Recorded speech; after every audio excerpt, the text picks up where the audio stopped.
भोजन में सब कुछ मिल जाए, दाल चावल सब्जी रोटी, पर एक चीज़ की मांग और होती है।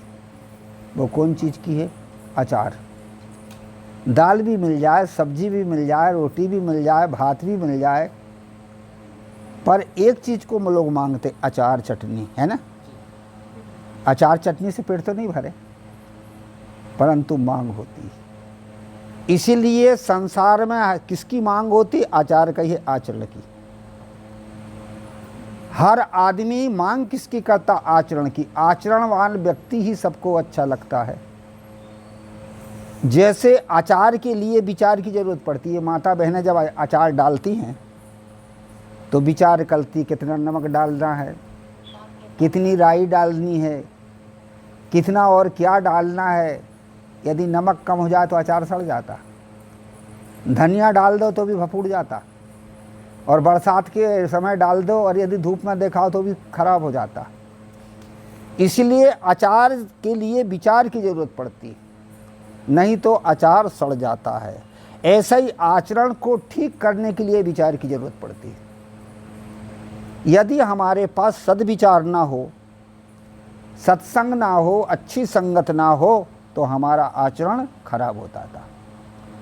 ये राक्षस और देवता कहीं से अलग नहीं होते। आदमी के पास में जब अच्छे आचरण हुए तो वो देवता बन गया, और आदमी के जब गलत आचरण हुए तो उसको राक्षस बन गया। वो महादेव जी से पार्वती ने पूछी थी, रामायण का प्रसंग है, कि प्रभु राक्षस के लक्षण बताइए, राक्षस कौन है। तो उन्होंने ये नहीं बताया था जैसे अपने लोग टीवी में देखते ना, बड़े बड़े पेट वाले, बड़े बड़े दांत वाले, बड़े बड़े बाल वाले। ये नहीं बताया था उन्होंने परिभाषा। क्या बताया था? माने न मात पिता नहीं देवा, साधुन से करवा वही सेवा, जिनके यह आचरण भवानी, और सो निश्चर समझानहु प्राणी। वही राक्षस। जो माता पिता गुरुदेव की आज्ञा का पालन ना करे। साधु का अर्थ होते सीधे सरल स्वभाव वाले, और ऐसे व्यक्ति को जबरदस्ती दुख दे के कष्ट दे और अपना स्वार्थ साधे, वही तो राक्षस। क्यों राक्षस? उसका आचार क्यों ठीक नहीं? उसके पास विचार नहीं है। यदि उसके पास मानवता का विचार होता, सदाचार का विचार होता, तो वह ऐसा कर सकता। इसीलिए कहा जाता है उसका आचार सड़ा है, माने आचरण खराब है। लोग कहते हैं अरे सड़ गया, माने खराब हो गया। ऐसे ही आचरण यदि सद्विचार ना मिले तो आचरण खराब हो जाता है, तो राक्षस ये है। और भी काकभुसुंडी से गरुड़ ने कहा था कि प्रभु आप भी राक्षस के बड़े लक्षण बताओ। तो बड़ा सुंदर उत्तर दिया किसने? काकभुसुंडी ने गरुड़ को। क्या उत्तर दिया? कि परद्रोही परदार रत, पर धन पर अपवाद, और ते नर पामर पाप में देह धरे मनुजात। मनुजात माने राक्षस। जो दूसरे से द्रोह करता, बैर विरोध, परद्रोही, परदार रत, और दूसरे की स्त्रियों में आसक्त हो, पर धन और दूसरे के धन को हरण करता हो, स्वार्थी, और अपवाद, दूसरे से वाद विवाद पैदा करता हो, यही तो राक्षस है। इसलिए मनुष्य में ही जब विचार ठीक ना हो तो उसका आचार छड़ जाता है, माने वो राक्षस बन जाता है, आचरणहीन हो जाता है। फिर संसार में उसकी पूजा नहीं होती। पूजा किसकी होती है? पूजा सम्मान उसी का होता है जो आचरण युक्त होता है। विश्वास व्यक्ति उसी का करता है जिसके पास अच्छे आचरण है। प्रशंसा उसी की होती है जिसके अच्छे आचरण है, और जिसके अच्छे आचरण है उसको क्यों अच्छे आचरण आए? उसको अच्छे विचार मिले। कहा जाता कि प्रहलाद कौन था? राक्षस का पुत्र था। हिरण्यकश्यप के पुत्र का नाम था प्रहलाद, और वो राक्षस का पुत्र था। पर उसके अच्छे आचरण भक्त क्यों बोला? कि नारद जी से अच्छे विचार मिले। यदि नारद जी से अच्छे विचार ना मिलते तो क्या वो भक्त हो पाते? उनकी माता कयाधु वो भी राक्षसी थी। राक्षसी का अर्थ कोई राक्षसी अलग से नहीं थी। जब राक्षस परिवार में रहती तो राक्षसी स्वभाव की थी, और जब राक्षसी स्वभाव की, और जब नारद ने उसको भी उपदेश दिया तो वो भी अच्छी बन गई, और उसी का पुत्र था ये प्रहलाद। कहा जाता कि एक बार इंद्र के मन में हुआ कि ये जो है हिरण्यकश्यपु और जो है गलत मार्ग चला रहा, लोगों को अधर्म में लगा रहा है, इसलिए एक काम करो कि ये तो अब किसी के बस में आएगा ही नहीं, अब जो कुछ कर रहा है ये सबके स्वभाव को बिगाड़ रहा है, राक्षसी धर्म चला रहा है, तो चलो इसके तक तो चलेगा, इसके बाद में आगे न चले। इसलिए ऐसा करो कि अब ये जब तक है तब तक तो राक्षसी धर्म चलाएगा, पर ये मर जाएगा तो फिर राक्षसी धर्म खत्म हो जाएगा।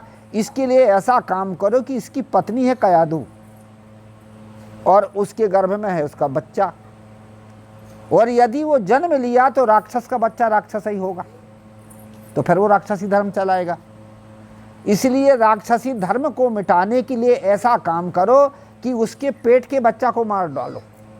ये इंद्र ने सोचा था, और इंद्र ने देखा कि अब जो है हिरण्यकश्यपु कहीं गया है, तो सूने घर में जा कर के उसकी पत्नी कयाधु को हर के ले जा रहा था। रास्ते रास्ते पकड़ के ले जा रहा था तो वो रोती थी, चिल्लाती थी, जबरदस्ती घसीटते घसीटते ले जा रहा था। पर्वत के ऊपर में नारद जी खड़े थे। नारद ने देखा कि एक महिला और एक महिला को जबरदस्ती पकड़ करके खींच के ले जा रहा है, ये कौन है? नीति में लिखा है कि महिला की सुरक्षा करना चाहिए, और ये सुरक्षा के अधिकारी होते हैं। कौन कौन सुरक्षित होते हैं, कौन कौन सुरक्षा करने वाले होते हैं? बालकपन में माता पिता रक्षक होते हैं, जवानी में पति रक्षक होता है, और बुढ़ापे में पुत्र और समाज के लोग रक्षक होते हैं। इसलिए रक्षक के अधिकारी हैं, परंतु ये दुष्ट इसको कष्ट दे रहा है। तो नारद नीचे उतरी और चिल्लाए, तू कौन है? कहा महाराज मैं इंद्र हूं। कि ये क्या काम कर रहा? अरे एक महिला की तो सुरक्षा करना चाहिए, उसको घसीट घसीट के ले जा रहा है। कहा महाराज आप नहीं जानते, ये जो है ना, ये हिरण्यकश्यप की पत्नी है, और उसके पेट में बच्चा है, और राक्षस का बच्चा राक्षस ही होगा, इसलिए राक्षसी धर्म ये चलाएगा। तो मैं राक्षसी धर्म को मिटाना चाहता हूँ, अच्छे धर्म की संस्थापना करने के लिए इसके पेट के बच्चे को मारूंगा। नारद ने कहा पागल, किसी के मारने से धर्म की संस्थापना नहीं होती, धर्म की संस्थापना होती स्वभाव को बदलने से। तू स्वभाव बदल। हम किसी को मारें, पीटें, डांटें, इससे आदमी आपसे डर तो लेगा, पर जड़ नहीं कटेगी, उसकी दुश्मनी बनाएगा। और यदि उससे प्रेम कर लें या उसको समझा दें, उसको गले लगा लें, तो अंत में क्या होगा कि फिर कभी भी जड़ नहीं कटेगी, आपसे इतना भाव रखेगा। इसी प्रकार से उन्होंने कहा है, मारने, काटने, पीटने से इससे धर्म की संस्थापना नहीं होगी, इसके स्वभाव को बदल। क्या मैं तो नहीं बदल सकता? क्या मुझे दे दे। नारद ने उस कयाधु को ले गया, और ले जाकर के क्या काम किया नारद ने? संतों के पास में होता ज्ञान, और उस ज्ञान को किस व्यक्ति के अंदर कैसे प्रवेश करना, ये कला महापुरुषों में होती। विद्वान के भीतर केवल ज्ञान होता, वो बड़बड़ाता है, और संत जो होता है उसके पास कला होती, किस व्यक्ति के भीतर कैसे ज्ञान को प्रवेश करना। और संत वही होता है दूसरे के भाव को देख करके व्यवहार करता, उसको संत कहते हैं।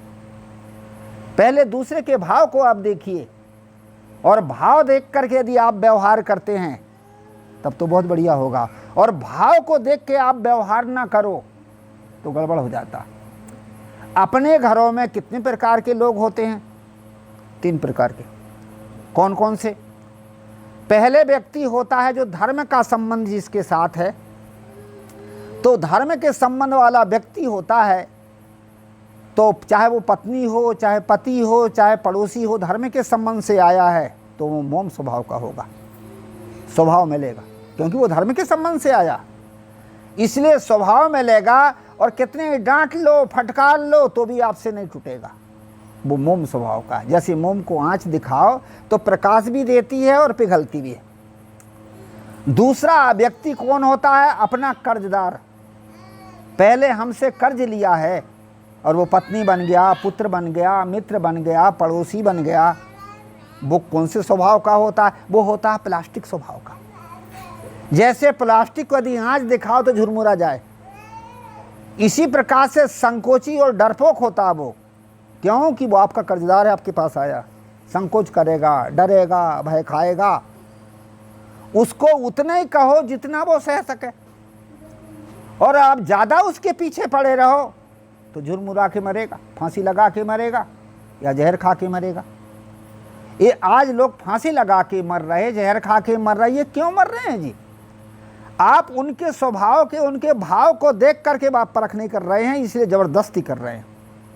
और जब जबरदस्ती कर रहे हैं तो उसके सामने समस्या है, अपनी समस्या को हल करने के लिए वो मर जाता। इसलिए कहा जाता है कि हम भाव को देख करके व्यवहार करें, उसको उतना ही कहो जितना वो सह सके।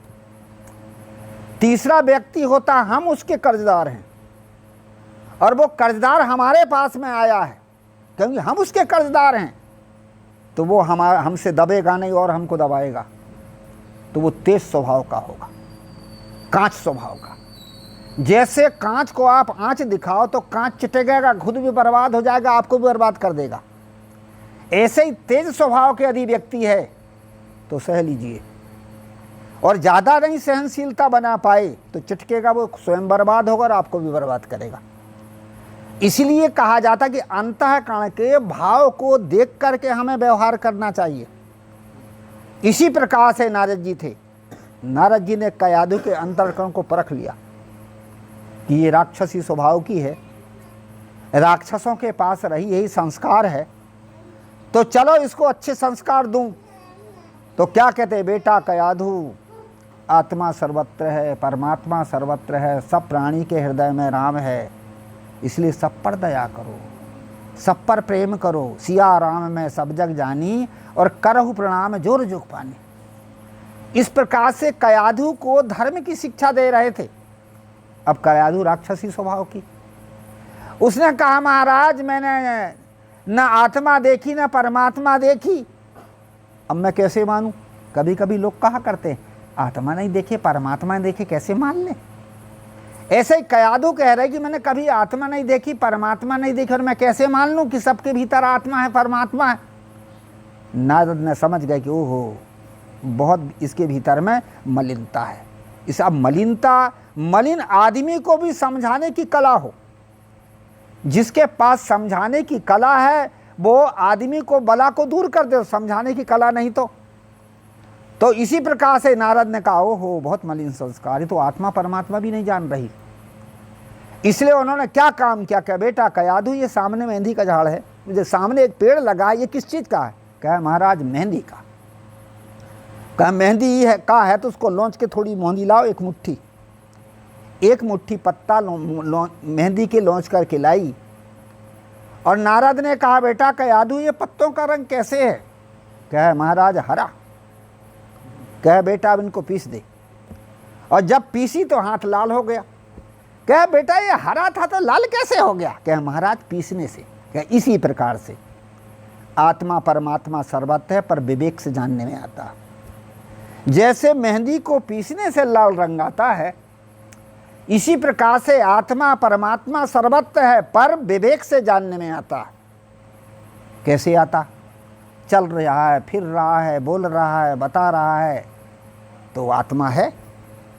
और यदि चल नहीं फिर रहा है, बोल नहीं रहा है, बता नहीं, तो आत्मा है नहीं। तो विवेक से तो जानने में आता। कभी कभी लोग कहते गुरुजी जीव दिखाओ, जीव दिखाओ। अब जीव कोई दिखाने की चीज नहीं है, विवेक से परखो। जब हमारे घर से माता पिता परिवार गांव के बस्ती के लोग कोई शरीर छूटते हैं तो जीव को निकलते देखे कैसे निकलता, किस रंग का, काला है कि गोरा है कि भूरा है कि सफ़ेद है, नहीं देखे ना। कैसे जाने? विवेक से जाने। कुछ ऐसी चीज़ें हैं जो आँख से नहीं दिखती, वो विवेक से जानने में आती है। वो कौन सी चीज़ है? वो ही आत्मा है जो हमारे आपके भीतर में विवेक से जानने में आता। ये सुख दुख आँख से नहीं दिखते, विवेक से जानने में आता कि आदमी ये दुखी है, ये सुखी है। कैसे विवेक से जानने में आता?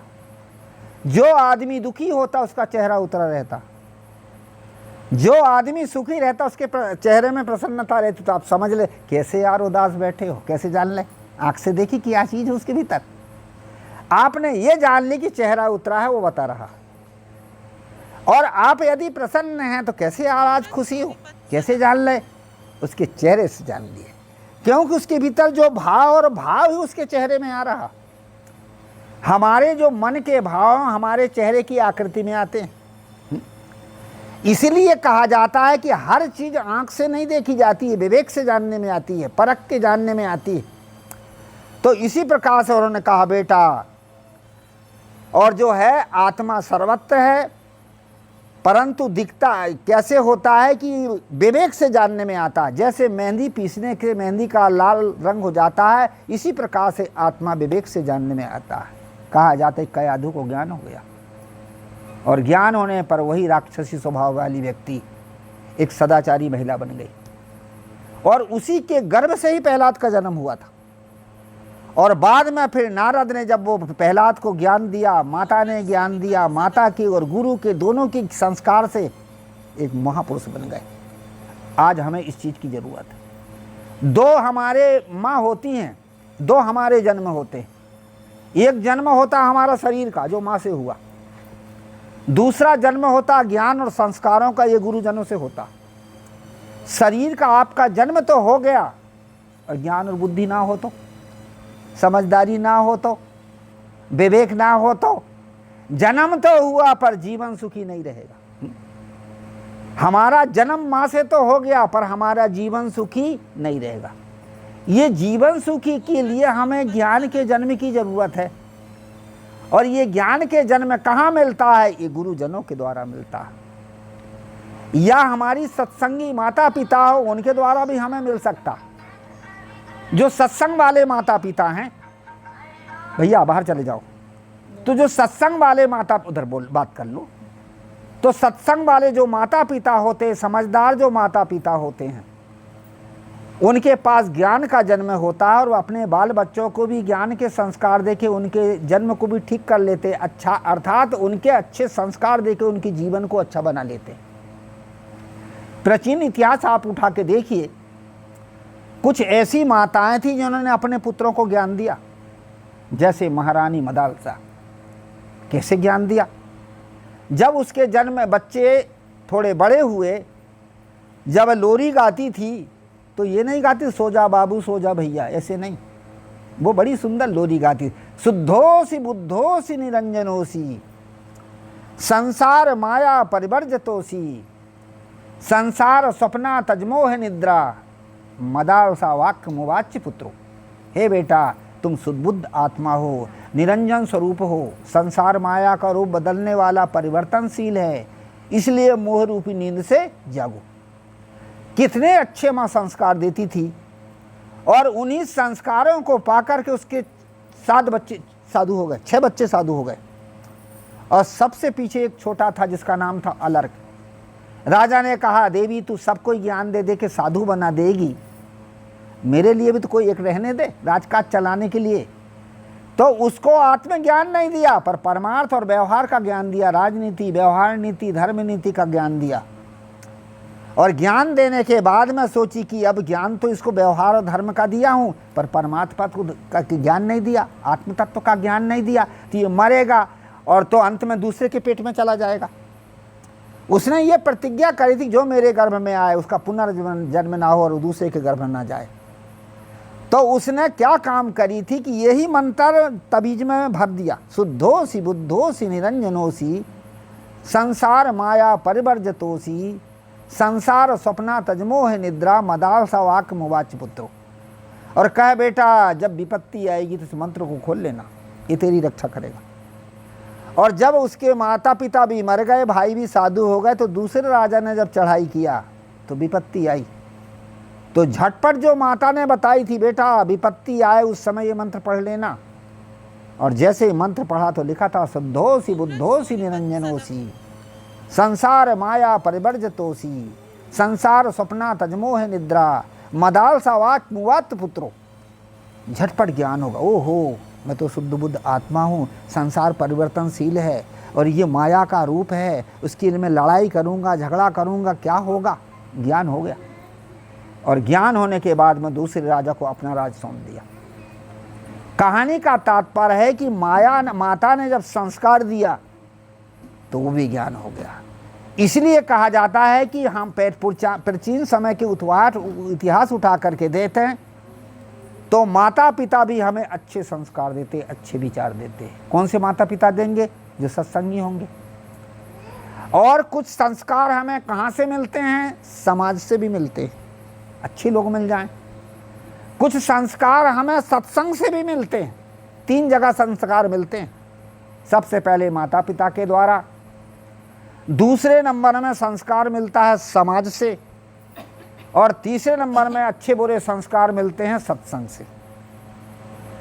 अच्छे भी मिल सकते हैं, गलत भी मिल सकते हैं। गलत महात्मा हो तो भ्रम कल्पना में डाल देगा, अच्छा महात्मा हो तो अच्छी शिक्षा भी दे सकता है। अच्छे माता पिता हो तो अच्छे संस्कार भी देते हैं, गलत माता पिता तो गलत संस्कार देके चोर बदमाश भी बना देंगे। कितनी तो माताएं ऐसी होती मैंने देखा हूं, कहीं जाती हैं और रास्ते में कोई चीज लगी, सब्जी अब्जी या चना वना, तो वे खेत में नहीं जाती, बच्चे के जा बेटा ले आ। और वो जब लेने जाता है तो झटपट कहीं दिशा मैदान में कहीं बैठ जाती हैं। अब खेत वाला आया, झटपट बैठ जाएंगी। अरे कौन? अरे बाबू वो चला गया था लगा, और वो भेजी उन्होंने। इसलिए ये गंदे गंदे संस्कार जब हम बाल बच्चों को देंगे तो बाल बच्चे का अच्छे बनेंगे क्या? मैं बता रहा था कि 3 जगह संस्कार मिलते हैं। सबसे पहले माता पिता के द्वारा, दूसरे नंबर में समाज से, और तीसरे नंबर में गुरुजनों के सत्संग से। रामायण आप उठा के देखिए, रामायण में बहुत सारे संवाद हैं। छत्तीसगढ़ में तो रामायण के बड़े प्रेमी लोग हैं। माताएं बहनें भी मंच में बैठ करके रामायण की कथा सुनाती हैं। भाई लोग भी प्रतियोगिताओं में जाते हैं, ग्रंथ रामायण पढ़ते हैं। सावन के महीना में तो चलता ही रामायण। और रामायण को आप उठा करके देखिए तो रामायण में बहुत सारे संवाद हैं, पर मूल 3 ही संवाद है जिससे पूरी रामायण बनी है। वो कौन कौन से संवाद हैं? सबसे पहला संवाद है महादेव पार्वती संवाद। महादेव जी ने अपनी पत्नी पार्वती को कैलाश पर्वत पर रामायण की कथा सुनाई थी। दूसरा संवाद है भारद्वाज याज्ञवल्क्य संवाद। भारद्वाज ऋषि को याज्ञवल्क्य ने और प्रयागराज में रामायण की कथा सुनाई थी। तीसरा संवाद है काकभुसुंडी गरुण संवाद। काकभुसुंडी ने गरुण को और नील पर्वत में कथा सुनाई थी। ये 3 संवाद हैं। अब 3 संवादों का भाव क्या है? पहला संवाद है पति पत्नी का, महादेव पार्वती का। दूसरा संवाद है गुरु शिष्य का, भारद्वाज याज्ञवल्क्य का। और तीसरा संवाद है मित्र मित्र का, काकभुसुंडी और गरुण का। इसी प्रकार से ये 3 संवाद हैं। इसी प्रकार से पहला संवाद है पति पत्नी का। जिन घरों में पति और पत्नी में धर्म की चर्चा चलती वह घर होता है स्वर्ग, और जिन घरों में पति पत्नी में धर्म की चर्चा नहीं चलती वह घर होता है नरक। और स्वर्ग में कौन रहते हैं? देवी और देवता। महादेव पार्वती पति और पत्नी थे, और उनके बाल बच्चे कौन थे? कार्तिक स्वामी और गणेश देवता। इसीलिए कहा जाता है कि पहले पति पत्नी में ही धर्म का संवाद चलना चाहिए। संवाद नहीं चलता है, विवाद चलता। संवाद का अर्थ होता है 2 हृदय भरी प्रेम की बात या धर्म की बात। विवाद का अर्थ होता है 2 मस्तिष्क का टकराव। इसलिए कहा जाता है कि पति पत्नी में ही संवाद चलना चाहिए, धर्म की चर्चा चलनी चाहिए। महादेव पार्वती को धर्म की शिक्षा दे रहे हैं। देवी पहले तू पार्वती सती थी, पर पति की आज्ञा का पालन नहीं किया था। 2 बार आज्ञा का पालन नहीं किया। एक बार तो राम की परीक्षा लेने की चली गई थी, दूसरे बार बिना निमंत्रण के महादेव रोक रहे थे तो भी अपने पिता के यज्ञ में चली गई थी। 2 बार आज्ञा का उल्लंघन किया, इसलिए तेरे को दूसरा जन्म लेना पड़ा। समझा रहे? ये है पति पत्नी में धर्म की चर्चा। यदि पत्नी कमजोर हो तो पति उसको धर्म की चर्चा दे सिखाए, और यदि पति कमजोर है तो पत्नी भी सिखा सकती। बहनें कहती गुरुजी हम महिलाएं हैं। तुलसीदास जी की पत्नी ने कैसे लाइन में ले आया था? हाँ? कहा था कि जितना प्रेम मेरे शरीर में मानते उतना भगवान में हो जाए तो तेरा बेड़ा ही पार हो जाए।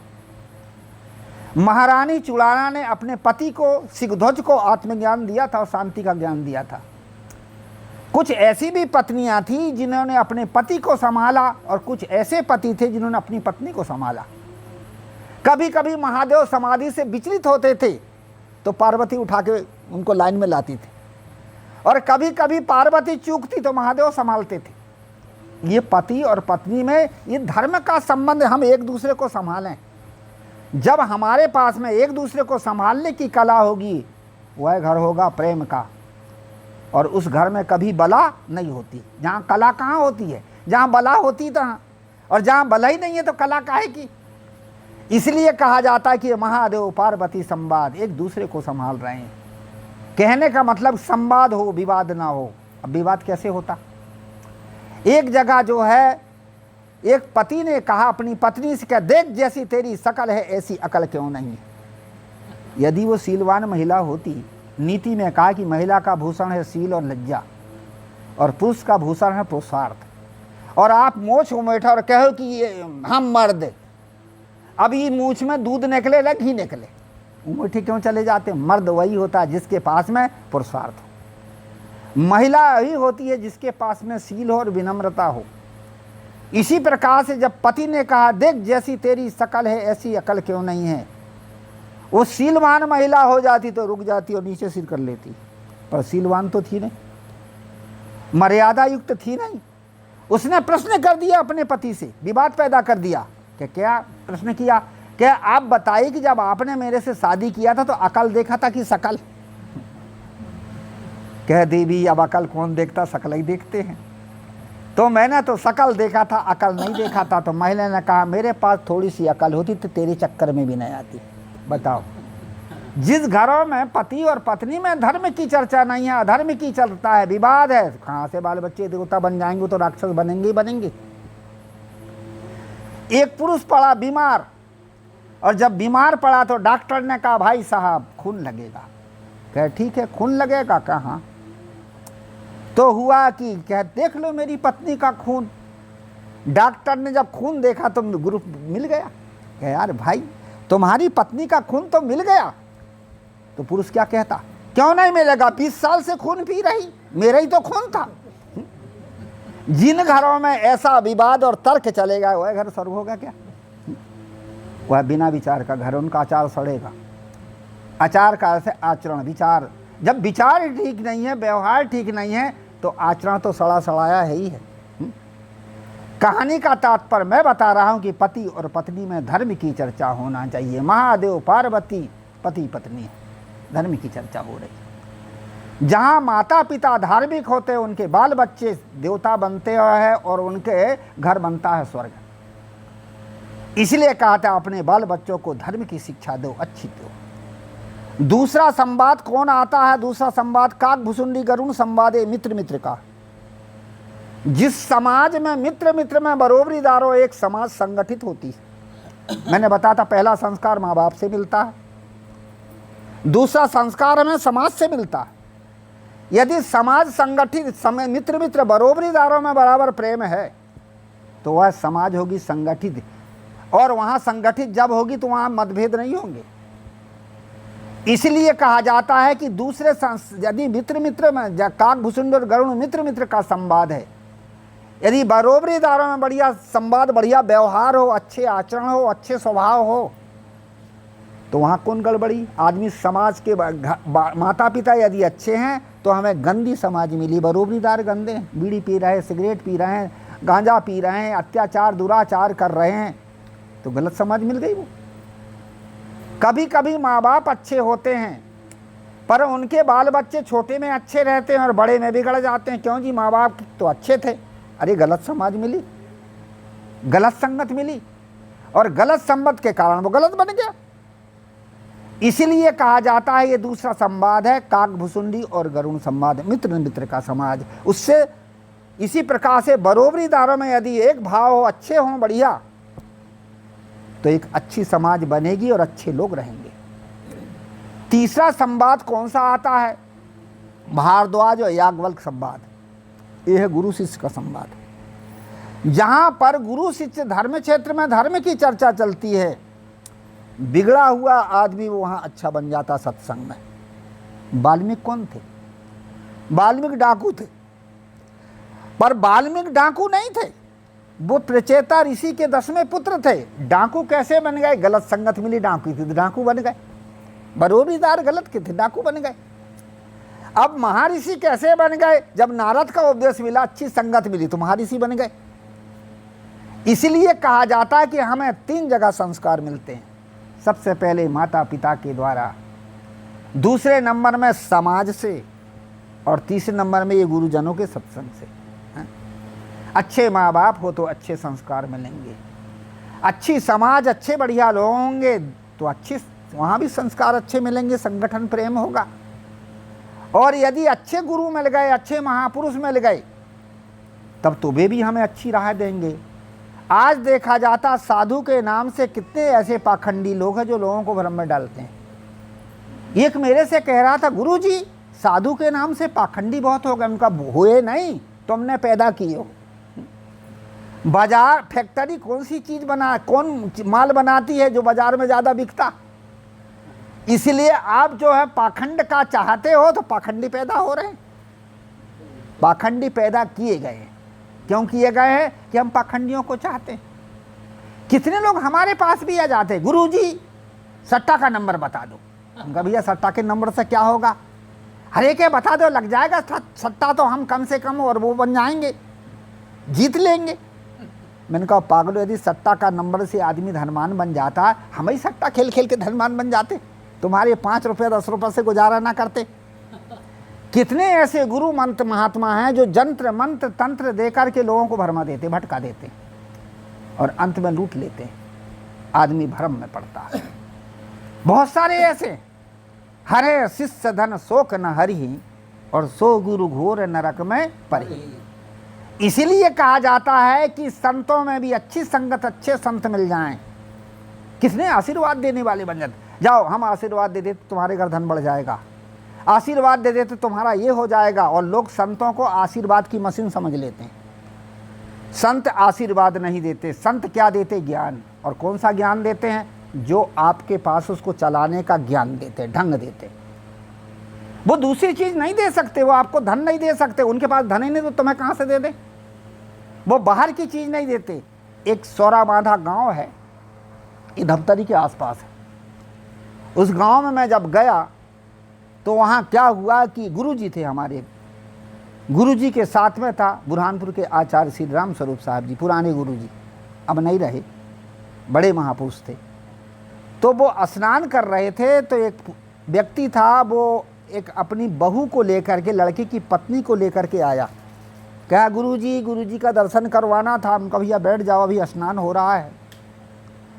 कहा गुरुजी बात ये है कि ठीक है बैठ जाता हूँ। बैठ गया और जब बैठा तो बताने लगा, गुरुजी ये मेरी पुत्र वधू है, 10 साल शादी हुए हो गए पर एक भी संतान नहीं हुई है, तो मैं आशीर्वाद लेने आया हूँ कि एक आध बाल बच्चे हो जाते। उनका दिमाग खराब है, कभी ना बाल बच्चे के हम ही घूम रहे थे, जो कहाँ से दे दे? अरे हमारी दुकान तो देख, बिना धन के हम ही घूम रहे, घर बार छोड़ के हम चल रहे हैं और तेरे को कहाँ से दे दे? आज ऐसे पाखंडी पैदा हुए जो उनके पास खुद नहीं है और वो दूसरे को दे रहे हैं, और हम उनके झांसे में आ जाते हैं। और यदि अच्छे संत मिलें, ज्ञानी मिलें, महापुरुष मिलें, संत चीज नहीं देते। संत देते हैं जो आपके पास उसको चलाने का ढंग देते हैं। आपके पास शरीर है, आपके पास धन है, और आपके पास परिवार है, और आपके पास समाज। भैया बाहर चले जाओ थोड़ा, उधर चिंतन गड़बड़ाता है। तो आपके पास में क्या है? सबसे पहले शरीर है, दूसरे नंबर में परिवार है, तीसरे नंबर में धन है, चौथे नंबर में समाज। ये 4 चीज़ें आपके पास, और ये चारों चीज से आपको सुख मिल सकता है। कब? जब चलाने का ढंग हो। तो शरीर से सुख मिल सकता है। यदि शरीर स्वस्थ हो, बढ़िया हो, तो आप सुखी हो गए। और दुनिया भर का दुर्व्यसन करके, दुराचार करके शरीर को बर्बाद कर दिया, कमजोर बना लिया, तो क्या सुख बनेगा? जवान आदमी भी शराब पी पी के दुबला पतला हो जाता है, तो क्या वो सुखी रह सकता है?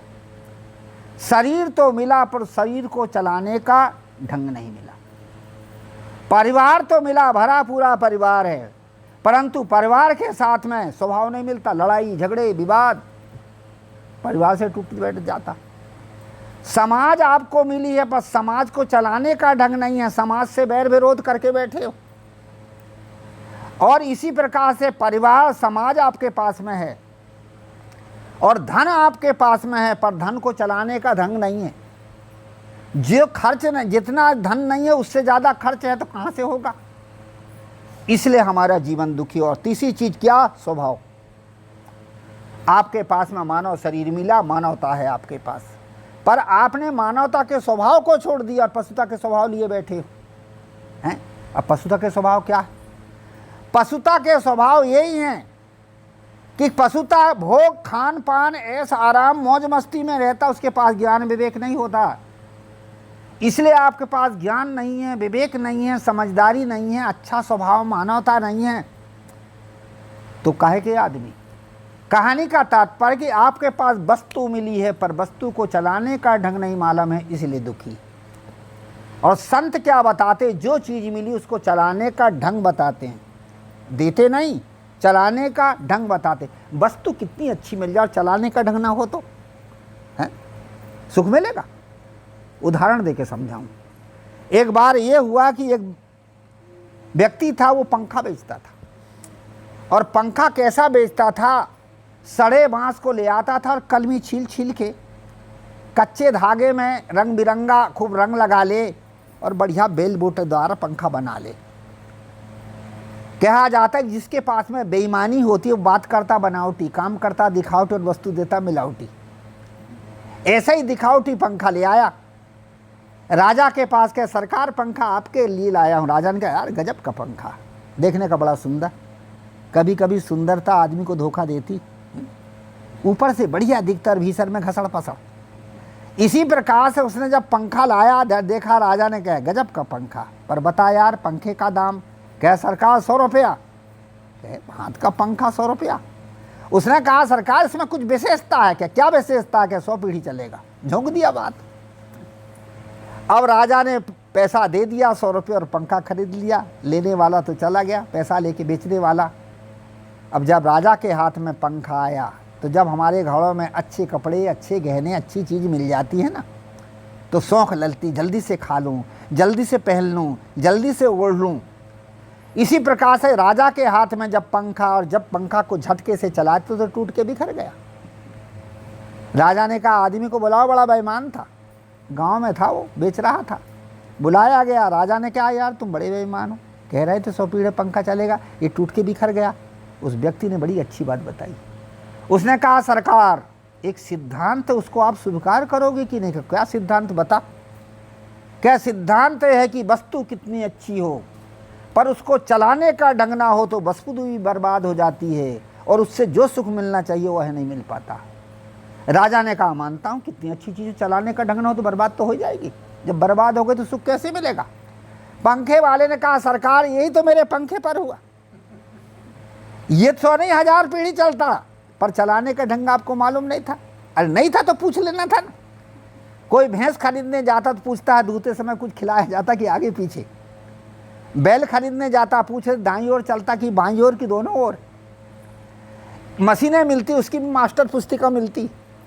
सरकार आपने वस्तु तो खरीदा परंतु चलाने का ढंग नहीं पूछा, तो गलती आपकी कि मेरी? राजा ने कहा बिल्कुल ठीक कह रहे। अब बता यार ये पंखा कैसे 100 पीढ़ी चलेगा? तो राजा ने, उस व्यक्ति ने कहा सरकार ऐसे हिला के नहीं चलाया जाता। कह तब कैसे? क्या पंखा खड़ा कर लो, सिर हिलाओ ऐसे ऐसे, 100 नहीं 1000 पीढ़ी चलेगा। कहानी का तात्पर्य सिर हिलाने का अर्थ है स्वीकार करना। जो भी आपको मिली वो आपके भाग की है। धन मिला आपके भाग और पुरुषार्थ का है। परिवार मिला वो भी आपके भाग का ही है। पड़ोसी आया वो भी आपके किनारे रहा तो आपके भाग का, तभी तो किनारे आया है। पत्नी मिली वो भी आपके भागी, तभी तो आपके पास आई है।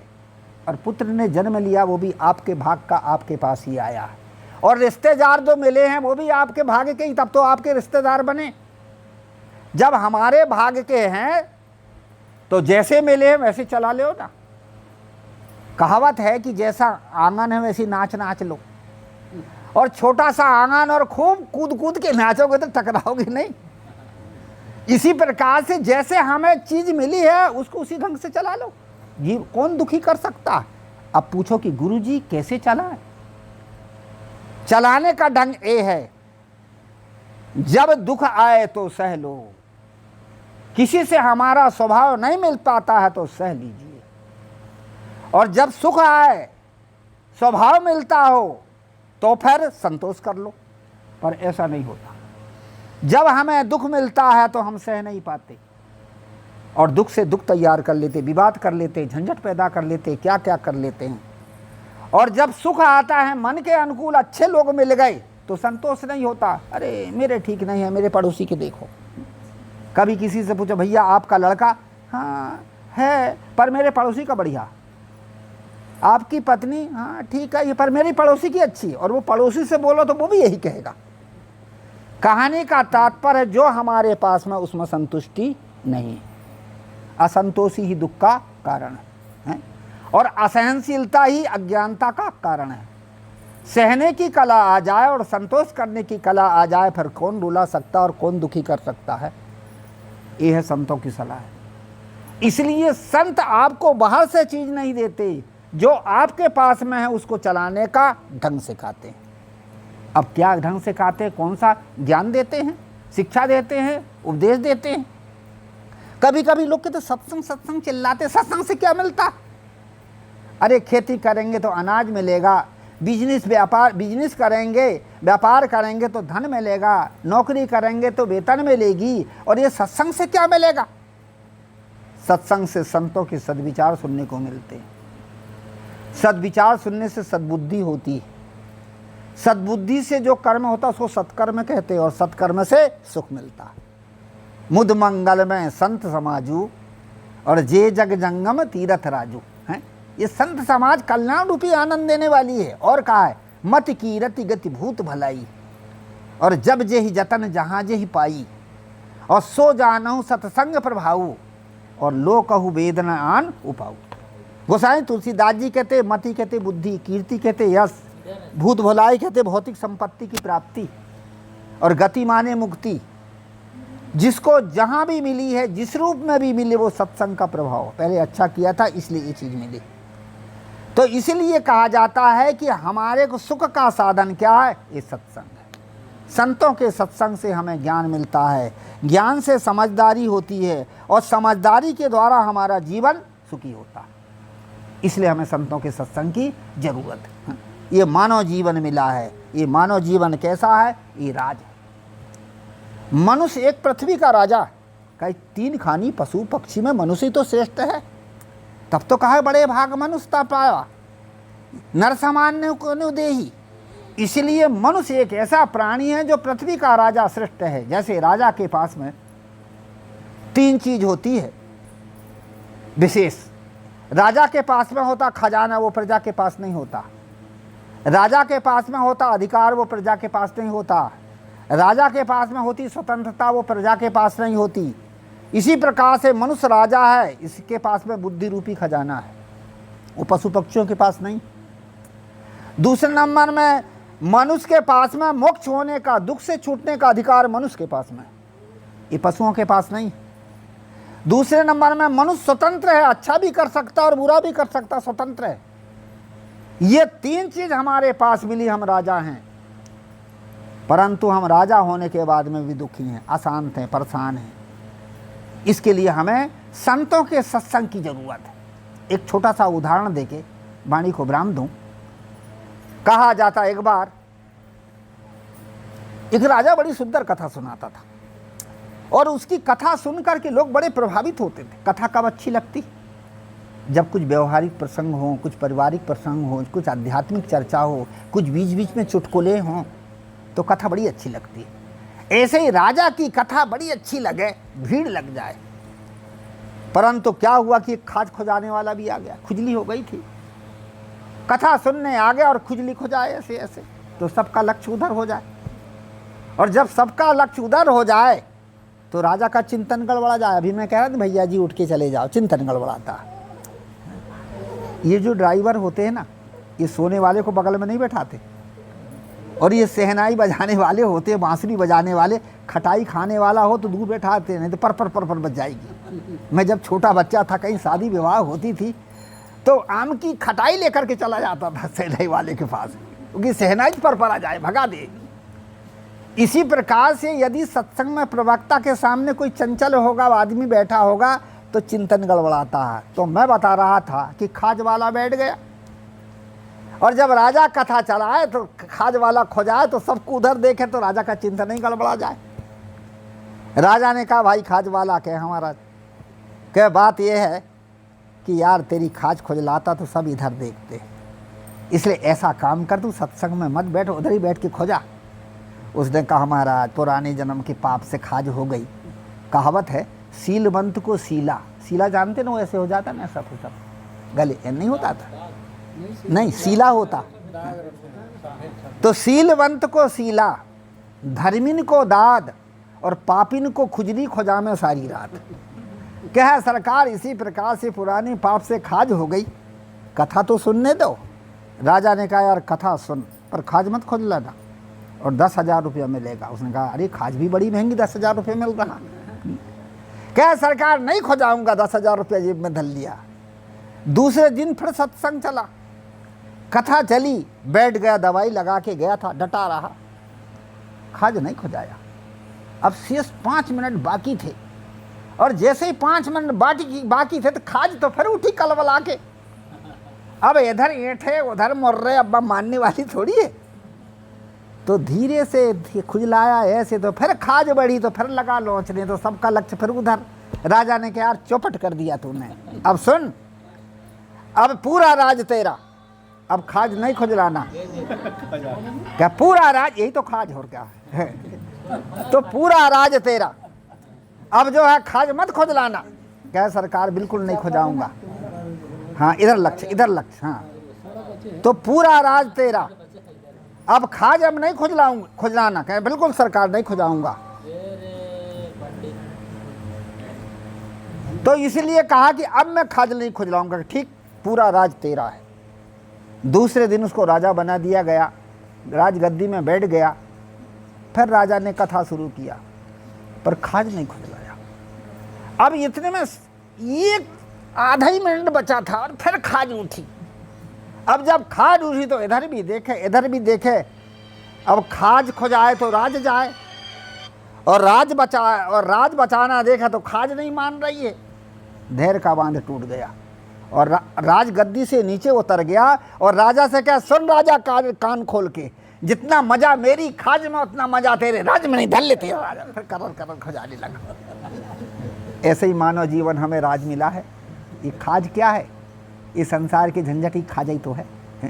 काम, क्रोध, लोभ, मोह, विकार, ये मन की खाज है।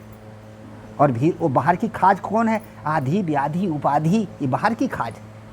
आधि का अर्थ शरीर में रोग हो गया, वो आधि का अर्थ है मानसिक विकार पैदा हो गए, व्याधि का अर्थ है शरीर में रोग हो गया, उपाधि का अर्थ है हम ठीक रह रहे, कोई बीच में आके झंझट कर रहा।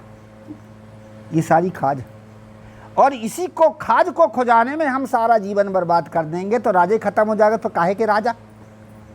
इसी प्रकार इस खाज को मिटाने के लिए नाना प्रकार के मन के विकार को मिटाइए, और हमने अपने आदत को ठीक करिए, स्वभाव संस्कार बढ़िया बनाइए। इसी के लिए सत्संग है। संतों का सत्संग क्यों है, इसी के लिए है, ताकि हम हमारे जीवन में जो विपत्तियां आती हैं, परेशानियां आती हैं, ज्ञान के द्वारा समझ के हम उनको सुलझाएं। परिस्थितियां आती हैं, सुख दुख हानि लाभ अनुकूलता प्रतिकूलता, ये परिस्थितियां ये आएंगी। क्यों आएंगी, हमने पाप पुण्य कर्म किया था, उसी से ये शरीर बना है। तो इस शरीर के लिए पाप पुण्य सुख दुख हानि लाभ, ये पाप पुण्य कर्मों का फल यही है। अनुकूलता प्रतिकूलता, सुख है दुख है, ये आएंगे। पर यदि हमारे पास में ज्ञान है, समझदारी है, विवेक है, तो क्या होगा, समझदारी और विवेक यदि होगा तो आएंगे जरूर, परंतु हम इनको समन कर लेंगे। समझदारी है, विवेक है, तो हम इनको समस्या नहीं बनाएंगे। परिस्थिति आएंगी पर समस्या नहीं बनाएंगे। परिस्थिति आती है, समस्या बनाई जाती है। समस्या का कारण है न समझी, ये समस्या है।